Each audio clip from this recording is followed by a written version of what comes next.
Congress party కార్యాలయంలో సమావేశమైనటువంటి YSR Congress party కార్యకర్తలు, నాయకులు, సర్పంచులు, ఎంపీటీసీలు, జెడ్పీటీసీలు, మిగతా నాయకులందరికీ కూడా, మీడియా వాళ్ళకందరూ కూడా నమస్కారం. ఈరోజు ఈ సమావేశం ఏర్పాటు చేయడం వెనుక ఉన్నటువంటి కారణం ఏమంటే, మనం జరిగినటువంటి ఎలక్షన్లో ప్రజలు మనల్ని తిరస్కరించారు. మనం దాన్ని స్వాగతిస్తూ ఉంటాం. ఎందుకంటే ప్రజల యొక్క మనోభావాలని మనం ఆస్వాదించాలా. గత 5 సంవత్సరాల్లో మనకి ప్రజలంతా కూడా కలిసి అత్యధికంగా 151 సీట్లు ఇచ్చి పట్టాభిషేకం చేశారు. పలమనేరులో కూడా శాసనసభ్యుడిని 32,000 వైసీపీ ఓట్లతో గెలిపించారు. అయినా అధికారం వచ్చిన తర్వాత ఏ రోజు కూడా వైఎస్ఆర్ కాంగ్రెస్ పార్టీ నాయకులు కానీ, కార్యకర్తలు కానీ ఎక్కడా కూడా మన పలమనేరు నియోజకవర్గంలో కాకుండా మన పలమనేరు రూరల్ మండలంలో ఈ విష సంస్కృతిని ఎక్కడైనా చేశామా? ఈ 5 సంవత్సరాల్లో కూడా మేము ఎక్కడా కూడా ఎవరిపైన దాడులు చేయలేదు.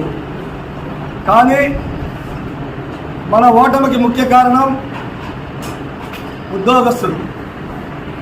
ఎందుకంటే ఎవరైతే ఆ రోజు ఉద్యోగస్తులకి ఉన్నటువంటి ప్రిన్సిపల్ సెక్రటరీ గారు ఉన్నారో, ఉద్యోగస్తుల్ని వైఎస్ఆర్ కాంగ్రెస్ పార్టీకి దూరం చేసినటువంటి వ్యక్తి ఈరోజు ఈ ఆంధ్ర రాష్ట్రానికి సిఎస్గా ఎన్నుకున్నారు నీరవ్ కుమార్ గారు.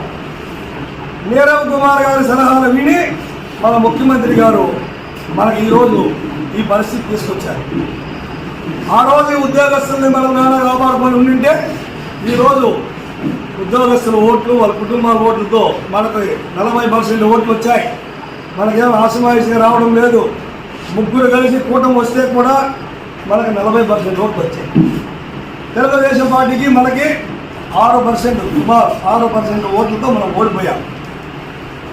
కానీ మనం అందరినీ కూడా స్వాగతిస్తాం. ఎందుకంటే ఈరోజు మమ్మల్ని రెస్ట్ ఇచ్చారు. మేము ఈ 5 సంవత్సరాలు కూడా పార్టీ కోసం కృషి చేస్తాం. ఇప్పుడు గెలిచినటువంటి వారందరికీ కూడా మనం మన పార్టీ తరఫున ధన్యవాదాలు తెలియజేస్తాం. వాళ్ళని కూడా మనం స్వాగతిస్తాం. ఎందుకంటే ఇది ప్రజాస్వామ్యం. ప్రజాస్వామ్యంలో ఎవరైతే ముఖ్యమంత్రి గారు ఉంటారో, ఎవరైతే మంత్రులు ఉంటారో, ఎవరైతే శాసనసభ్యులు ఉంటారో వాళ్ళందరికీ కూడా మన వైఎస్ఆర్ కాంగ్రెస్ పార్టీ తరఫున స్వాగతిస్తాం. కానీ నిన్న జరిగినటువంటి పరిణామం అందరూ కూడా గమనించాలా. కొలమాసనపల్లి పంచాయతీలో కొలమాసనపల్లి 1 సచివాలయం పైన తెలుగుదేశం పార్టీ సానుభూతి పరుల్లో, తెలుగుదేశం పార్టీ కార్యకర్తలు, నాయకులపై దాడి చేయడం ఇది ఎంతవరకు కరెక్ట్ అని మేము మిమ్మల్ని అడుగుతా ఉన్నాం. గెలిచిన 4 రోజులు కాల, 4 రోజులకే ఈ విష సంస్కృతిని మీరు అంటూ ఉంటారు. ముందు ఎక్కడో ఎవరో తప్పు చేస్తే రాజారెడ్డి రాజ్యాంగం వచ్చింది, కడప సంస్కృతి వచ్చింది.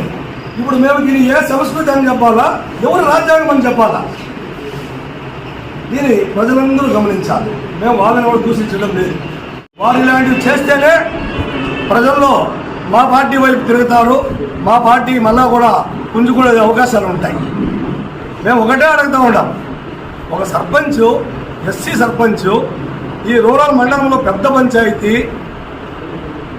ఇప్పుడు ఎవరు గెలిచినా ముఖ్యమంత్రి గారు ఎవరైతే వారి ఫోటోలు ప్రతి ఆఫీస్కి పౌర సరఫరా శాఖ వాళ్ళు సప్లై చేస్తారు. ప్రతి ఆఫీసులో ఎవరు ముఖ్యమంత్రి కూడా చంద్రబాబు నాయుడు గారు అవి ఫోటో పెట్టుకుంటారు. మేము వద్దనలేదే. ఇక్కడ ఎవరైతే లోకల్ శాసనసభ్యులు ఉన్నారో అమర్నాథరెడ్డి గారి ఫోటోని ఆఫీసుకి ఇస్తారు. మీరు పెట్టుకోండి, మేము వద్దనలేదే. కనీసం మీరు ఇంకా ప్రమాణ స్వీకారం కూడా చేయలేదు. ఆ సెక్రటరీలు ఉన్నారు. ఆ సెక్రటరీకి చెప్తే ఆ సెక్రటరీలు ఆ ఫోటోలు తీసేస్తారు. ఆవిడని తెచ్చి కాల్చినంత మాత్రం మీకు వచ్చిన లాభం ఏమన్నా ఉందా? సామాన్య ప్రజలందరూ కూడా, మిడిల్ క్లాస్ వాళ్ళందరూ కూడా కొన్ని వర్గాలు మీకు పని చేసినా వేశారు. మీరు మేము కూడా వాట్సాప్ చెప్తా ఉన్నాం కాదండి.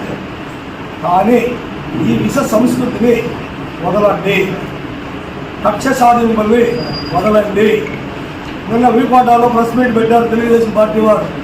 ఒక నాయకుడు మాట్లాడాడు, మనకు ప్రజలు అధికారం ఇచ్చారు, మన ప్రజలకు మంచి చేస్తే ఇంకా కూడా మన మీద ఆశీర్వదిస్తారు, కక్ష సాధింపు చర్యలు వద్దు, మనం ఇలాంటి చేయకూడదు. అలాంటి నాయకులు మీరు ఆదర్శంగా తీసుకోండి. మీ పార్టీ వాళ్ళు మాట్లాడిండేది.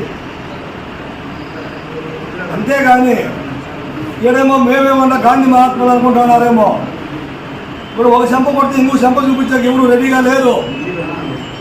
కాకపోతే అధికారం వచ్చిన వ్యామోహంలో మీరు చేస్తూ ఉన్నారు. మేము కూడా మా కార్యకర్తలకి నాయకులకు ఒకటే చెప్తూ ఉన్నాం, మనం సమయం పాటిస్తాము, మనము ఎవరి మీదకి పోయేది వద్దు. 6 నెలలు చూస్తాం. 6 నెలల తర్వాత వాళ్ళు ఇచ్చిన హామీలు చేస్తారో చేయరో ప్రజలు తిరుగుబాటు చేస్తారు. మనకు రెస్ట్ ఇచ్చారు, మనం రెస్ట్లో ఉన్నామని చెప్పారు. కాబట్టి ఈ సంస్కృతిని ఇక్కడ గెలిచినటువంటి శాసనసభ్యులు కూడా తీవ్రంగా ఖండించాలా. ఎందుకంటే ఇది ఇలా కొనసాగితే ఇప్పుడు 2 కొడితే మేము 1 కొట్టాల్సి వస్తుంది. లేదా కేసులు అంటారు, కేసులు పెట్టి ఇద్దరికి కేసులు పెట్టాలి, కానీ ఒకరికి కేసులు పెట్టేదని చట్టంలో సుత్తం కాదు. మేము 5 సంవత్సరాల అధికారంలో ఉన్న రోజు కూడా వైఎస్ఆర్ కాంగ్రెస్ పార్టీ వాళ్ళ మీద కూడా కేసులు పెట్టారు. వాళ్ళు మీరు చూసుకోండి. కాబట్టి దీన్ని వదిలేసి అందరూ కూడా ఐకమత్యంగా ఉంటే మీకు మంచిది, మాకు మంచిది అని చెప్పి తెలియజేస్తూ ఈ అవకాశం ఇచ్చినందుకు ధన్యవాదాలు. ప్రజాస్వామ్యంలో ఉన్నాం. ప్రజాస్వామ్య పద్ధతిలో ఎవరెన్నికైనా ప్రజాప్రతినిధి అవుతారు. అలాంటప్పుడు ప్రతి 5 ఏళ్ళకు ఒకసారి ప్రజాప్రతినిధులు ఎన్నికవుతారు. ఎన్నికైనప్పుడు ఒకరినొకరు కక్ష సాధింపులు చర్యగా గెలిచిన వాళ్ళందరూ ఓడిపోయిన వాళ్ళని కొట్టుకుంటా కానీ వాళ్ళ ఆస్తులు ధ్వంసం చేసుకుంటా కానీ పోతే ఇది ఎంతవరకు సమంజసం? గెలిచిన వ్యక్తి 4 పర్యాయాలు 5 పర్యాయాలు శాసనసభ్యులు కదా, అతను కూడా ఇతను ప్రజల్ని పరిపాలించే కదా ఎమ్మెల్యే అయినాడు. కాకపోతే వాళ్ళ కార్యకర్తలు సమన్వయం పాటించాలా, మీరు గెలిచిన వాళ్ళు మధ్య చేయాలా, మీరు ఏమేమి హామీలు ఇచ్చినా ప్రజలకు చేయించాలనే భావన ఉండాలి. కానీ ఈ విధంగా ఆఫీసులకు దారి కొట్టడం, వాడు ఎవడో జేసీబీ గాలి పేరు పెట్టడం, వాడు అంగుళ్ళు వాడు ఎవడో మారవాడి షర్టు అంగిలి పెట్టి అంగిళ్ళు పెట్టేయడం, ఇదంతా కూడా సభ్యత కాదు. కాబట్టి గెలిచిన వాళ్ళు కూడా ప్రజలు సహకరించి ప్రజల యొక్క మన్నను వాళ్ళు ఏ అభిప్రాయం మిమ్మల్ని గెలిపించారో అవన్నీ తీరుస్తూ వాళ్ళకి కావాల్సిన న్యాయం చేసి దాంట్లో మీ యొక్క ప్రభావం చూపించాలి. కానీ ఈ విధంగా దాడులు చేయడం, ఈ విధంగా ప్రతి ఒక్కరిని హింస పెట్టడం ఇది కరెక్ట్ కాదు. మేము కూడా మా సమన్వయం ఎంతవరకు పాటిస్తామంటే పాటిస్తాం. గొడవలకి రచ్చలకు మేమే వెనుకపోవడం కాదు. కాకపోతే ఇప్పుడు ఆనందంలో ఉన్నారు కాబట్టి కొంతకాలం జరగని మా కార్యకర్తలకు కూడా మేము చెప్పేది ఏంటంటే మీరు సమన్వయం పాటించండి. ఏదైనా విషయం జరిగితే వెంటనే మాకు ఇన్ఫర్మేషన్ ఇవ్వండి. దాని పోలీస్ స్టేషన్ల పరిధిలో కానీ కలెక్టర్ పరిధిలో కానీ ఎస్పీ పరిధిలో ఫేస్ చేస్తాం. అక్కడ కూడా రెస్పాండ్ కాకపోతే మేము కూడా గొడవ తిరగడమో లేదు ధర్నాలు చేయడమో రోడ్లను బైఠాయించడమో ఏదో జరుగుతాం అని మా కార్యకర్తలకి పూర్తిగా సమన్వయం పాటించమని చెప్తా ఉన్నాం. మేము మరీ గౌతమ్ బుద్ధులు గాంధీ మాత్రం కాదు. మాకు కూడా కొంత శక్తి భగవంతుడు ఇచ్చేది కొంత అదేంటో అనేది కూడా రాబోయే రోజుల్లో చూతురు కానీ. కాబట్టి తెలుగుదేశం వాళ్ళు శ్రేణులు ఎందుకు చెప్పేది ఏమంటే మనము ప్రజల కోసమే నాయకులైనాం, ప్రజలు పరిపాలించే నాయకులైనాం.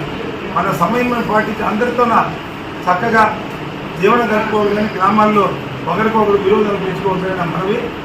ఈ విషయాన్ని వాళ్ళు బాగా గమనించి దీన్ని దృష్టి తీసుకొని శాసనసభ్యుడు అమర్నాథ్ రెడ్డి కూడా దీన్ని సర్దుబాటు చేయాల్సింది మనం కోరుకుంటాం. ధన్యవాదాలు. నమస్కారాలు. మిత్రుడు చెప్పినట్టు నిన్న వనవాసనపల్లి నందు జరిగిన దాడి, అందున ఒక ఎస్సీ సర్పంచ్గా ఉన్న చోట ఆయన ఏమి ఎదిరించే శక్తి లేనివాడు, మీకు ఏదైనా జవాబుదారీతనంగా కూడా మాట్లాడే శక్తి కూడా శక్తిహీనుడు. అలాంటి చోట ఇలాంటి దాడులకు కార్యకర్తలు పురిగొల్పడం చేయడం అనేది ఇది అంత సమంజసమైన చర్యగా ఒప్పుకోబడదు. ఇక మిత్రులు చెప్పినట్టు అమితోత్సాహంతో ఈరోజు గెలుపు పాటలో అమితోత్సాహంతో టీడీపీ కార్యకర్తలు ఉండవచ్చును. మేము కూడా ఈ సంవత్సరాలప్పుడు అదేవిధంగా అమిత ఉత్సాహాన్ని ప్రదర్శించిన వాళ్ళే. ఎక్కడా కూడా మేమైతే ఎవరిపైనా కూడా దాడులకైతే తిరిగొల్పి ఎక్కడా కూడా దాడులకైతే మేమైతే ఎక్కడా ప్రోత్సహించిన దాఖలాలు అయితే లేవు. అలాంటి చర్యలు అయితే మా దగ్గర అస్సలు ఉండవు. ఇలాంటి చర్యలు ఇంకొక మారు జరగకూడదని ఖండిస్తూ విరమిస్తున్నాను.